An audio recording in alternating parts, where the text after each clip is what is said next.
বিসমিল্লাহির রহমানির রহিম। হযরত আবু যর রাদিয়াল্লাহু আনহু হতে বর্ণিত রাসূলুল্লাহ সাল্লাল্লাহু আলাইহি ওয়াসাল্লাম ইরশাদ করিয়াছেন, সর্বশ্রেষ্ঠ আমল হলো আল্লাহ তাআলার জন্য কাউকে মহব্বত করা এবং আল্লাহ তাআলার জন্য কাউকে দুশমনী হিসেবে ভাবা।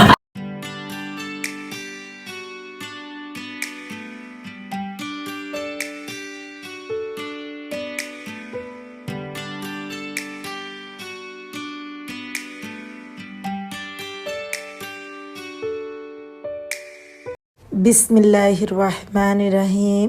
আসসালামু আলাইকুম everyone, welcome back to my new channel Rozy's simple lifestyle vlogs. আশা করি আল্লাহর রহমতে সবাই ভালো আছেন। আলহামদুলিল্লাহ আমরাও ভালো আছি। নতুন একটি ফ্যামিলি ব্লগ দেখার জন্য সবাইকে স্বাগত জানাই। ইনশাল্লাহ ভালো লাগবে। অনেক দিন পর ভয়েস দিচ্ছি ভিডিওতে। আপনারা সবাই জানেন আমি বাবার বাড়িতে বেড়াতে গিয়েছিলাম, তো বেরিয়ে এসেছি। স্কুল যেহেতু খুলে গেছে, না এসে উপায় নেই, তো চলে এসেছি নিজের কর্মস্থলে, আবার শ্বশুর বাড়িতে আর কি। তো এই ভিডিওগুলো আমার বাবার বাড়ির ভিডিও। এতদিন আমি ভিডিওতে ভয়েস দিতে পারিনি, কারণ আমার ছোট ছোট ভাইয়ের বাচ্চারা আছে, বোনের বাচ্চা আছে, ওদের কারণে ওদের ভিডিওতে ভয়েস দিতে গেলেই ওরা যে চিৎকার দেয়, তো ভালো লাগে না ভিডিওতে ভয়েস দিতে। তাই আমি সুর দিয়ে দিয়েছিলাম। তো দেখুন, আমি আসার কারণে আমার ভাই কত কত ছোট ছোট মাছ এনেছে, বড় মাছও এনেছে, কিন্তু বেশিরভাগই আমি বলেছি ছোট মাছ আনতে। তো এই যে এখানে ছোট মাছ কুটে নিয়েছি, তো এই মাছগুলো এখন ধুয়ে নিচ্ছি। আমার ভাইয়ের বউ রান্না করবে। এটা হচ্ছে ছোটো মাছ, এর নাম জানি না, তবে খুব মজার একটা মাছ। তো রেসিপিটা আগে শেয়ার করি, ভিতরে ভিতরে আপনাদের সাথে সব কথা বিভিন্ন গল্প করব, কারণ অনেক গল্প আপনাদের সাথে জমা হয়ে গেছে। এতদিন ভয়েস দিতে পারিনি, মনে হয় যে আপনাদের সাথে কত কথা বলিনি, আর কথা না বলতে পারলে ভালোও লাগে না। যাই হোক, দেখুন আমার ভাইয়ের বউ এক পাশে রেখেছে টমেটো কুচি, এক পাশে মরিচ কুচি, এক পাশে পেঁয়াজ কুচি। তো এখানে দিয়ে দিল একটু আদা বাটা, একটু রসুন বাটা, মানে আধা চা চামচ করে আর কি। আধা চা চামচ দিয়েছে রসুন বাটা, আধা চামচ দিয়েছে তার চেয়ে একটু কম। হলুদের গুঁড়া দিল এখানে কতটুকু দিল আপনারা দেখতে পারলেন। মরিচের গুঁড়ো হালকা দিয়েছে, কারণ বেশিরভাগ চচ্চড়ি আমাদের কাঁচামরিচ দিয়ে রান্না করে, তবে একটু কালারের জন্য একটু মরিচের গুঁড়ো দিল। আর জিরা ধনার গুঁড়ো দিল আধা চা চামচ। তো চচ্চড়িটা কিন্তু বেশি মজা করতে হলে অবশ্যই পেঁয়াজের পরিমাণটা বেশি দিতে হবে। তো পেঁয়াজের পরিমাণটা দেখুন কত দিয়েছে। আর আমার বাবার বাড়িতে পেঁয়াজটা অনেক বেশি খায়, যে কোনো ভুনা বলেন, যে কোনো তরকারিতে বলেন, পেঁয়াজের পরিমাণটা অনেক বেশি দেয়। তো দিয়ে দিল এখানে পরিমাণ মতো তেল। তো তেলটা দিয়ে এখন হাতের সাহায্যে চটকে মেখে নিবে। আসলে চচ্চড়ি জিনিসটা কিন্তু হাত দিয়ে মাখালেই বেশি মজা হয়। তো আমি আবার করি, কিন্তু দেখা যায় আমার হাত দিয়ে এভাবে মাখাতে বিরক্ত লাগে, তো আমি বেশিরভাগই খুন্তি দিয়ে একটু মেখে নিই। আর চচ্চড়ি মূলত এইভাবে একটু চটকে চটকে রান্না করলে বেশি মজা লাগে। তো যেটা বলছিলাম, বাবার বাড়িতে কিন্তু কোনো ভয়েস দিতে পারিনি ভিডিওতে, তাই আন্তরিকভাবে দুঃখিত। তো যদি কোনো না প্রবলেম থাকে কিংবা কোথাও বেড়াতে না যায়, তাহলে ওইভাবে কিন্তু ভিডিও দেই না।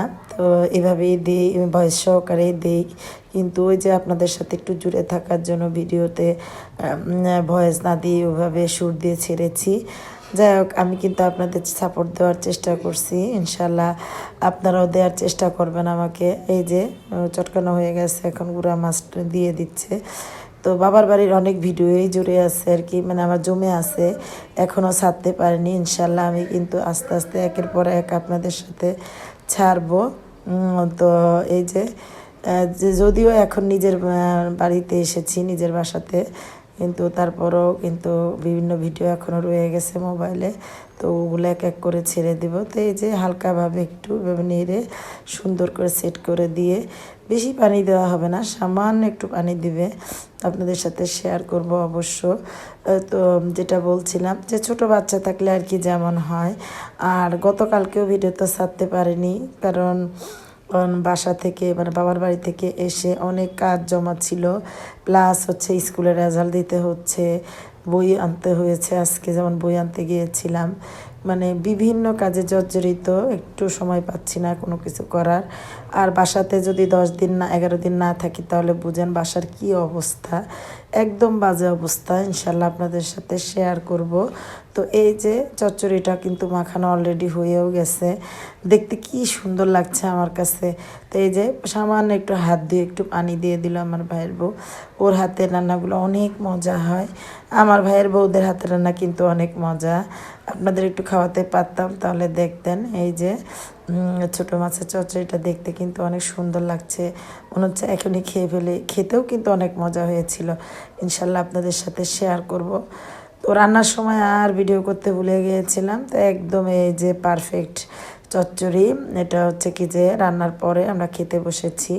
তো আমাদের মেনুতে ছিল ডাল, চচ্চড়ি, গরম গরম ধোয়া ওঠা ভাত। আর এই যে আমরা সবাই এখন খেতে বসে গেছি, খুব মজা করে খাচ্ছি। যদিও ডায়াবেটিক্স, তো বাবার বাড়িতে এসে খাবারের কোনো মানে কমতি নাই। তো এই যে আমার ভাইয়ের ছেলে মেয়ে আর আমার মেয়ে, তো এখানে আবার আমার ছোটো বোন ভর্তা তৈরি করে নিচ্ছে। তো ভর্তা, ডাল, তারপরে ছোটো মাছের চচ্চড়ি।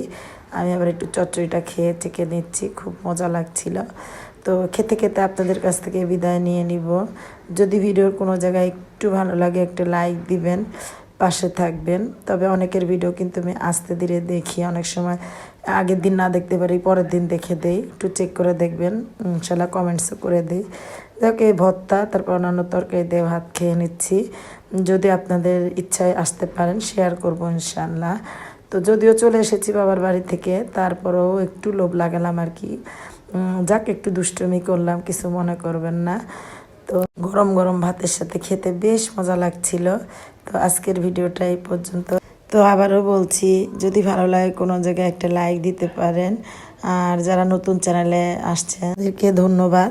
ইনশাল্লাহ আমি আপনাদের চ্যানেলে চলে যাব একটু নিয়ম সময়ের সাপেক্ষে, কারণ অনেক ব্যস্ত আছি। স্কুলে বই বিতরণ করা লাগছে, রেজাল্ট তৈরি করে রেজাল্ট দিতে হয়েছে, তো অনেক ব্যস্ত আর কি। সংসারের একা হাতে হ্যান্ডেলিং করতে হয়। যাই হোক, তো সব সমস্যাও থাকবে, সমাধানও আছে।